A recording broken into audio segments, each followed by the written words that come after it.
जब डॉक्टर बाबा साहब अम्बेडकर ने दस्तूर बनाया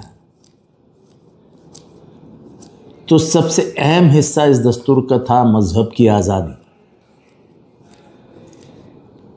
वक्फ ये इस्लामी मजहब का एक अंदरूनी हिस्सा है, बहुत महत्वपूर्ण हिस्सा है, बहुत अहम हिस्सा है। उसको दस्तूर से खारिज कर देना यानी इस्लाम में हाथ डालना। जब आप मज़हब में आज़ादी देते हो, मज़हब के हर रिश्ते रिवाज को अदा करने की आज़ादी देते हो, तो वक़्फ़ को क्यों हाथ लगाना?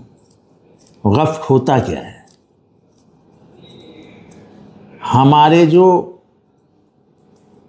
पूर्वज थे, हमारे जो बापजादा थे, जिनके पास ज़मीन जायदाद थी, उन्होंने मज़हब के नाम पे वो ज़मीन दी है ताकि वहाँ पे मदरसे बने, कब्रिस्तान बने, तालीम के अदारे बने।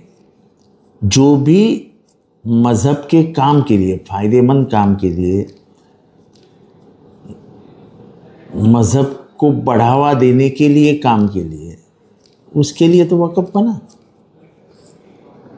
अब वक़्फ़ को निकाल के उसको मार्केट में लाना और वो ज़मीनें बेच देना, मुसलमानों के हक और अधिकार पे जाना है।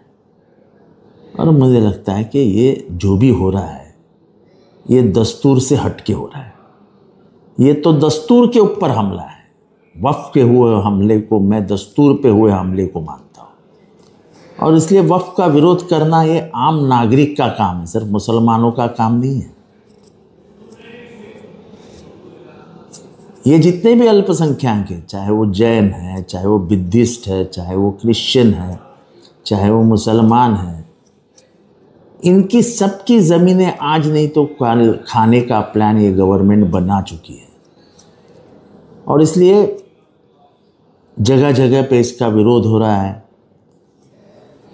इसी विरोध के तहत भिवंडी में 1 तारीख को रात को शाम को 6 बजे से लेके एक जलसा होने वाला है, जिसमें हम वक्फ के खिलाफ हमारी बातें रखेंगे और एक सीधा तय कर लेंगे कि हम वक्फ को विरोध कर रहे हैं।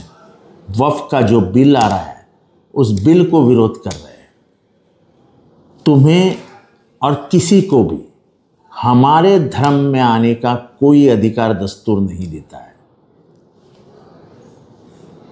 दस्तूर के तहत चलो, वक्फ जो हमारा अधिकार है, जो हमारा दीनी अधिकार है, उस दीनी अधिकार को बरकरार रखो। और उस अधिकार को बरकरार रखने के लिए, हमारे हकूक़ की लड़ाई लड़ने के लिए हमको एक होना पड़ेगा। और इसलिए भिवंडी में होने वाले इस जलसे में, जो शाम को 6 बजे से होने वाला है, मैं आपको कहता हूँ, मैं तो आने वाला हूँ, तो आपको तो आना ही है। चलो मिलते हैं कल शाम को 6 बजे भिवंडी में अपने हकूक़ की लड़ाई लड़ने के लिए। मेरा न्यूज़ को लाइक करें, सब्सक्राइब करें और बेल आइकन दबाना ना भूलें।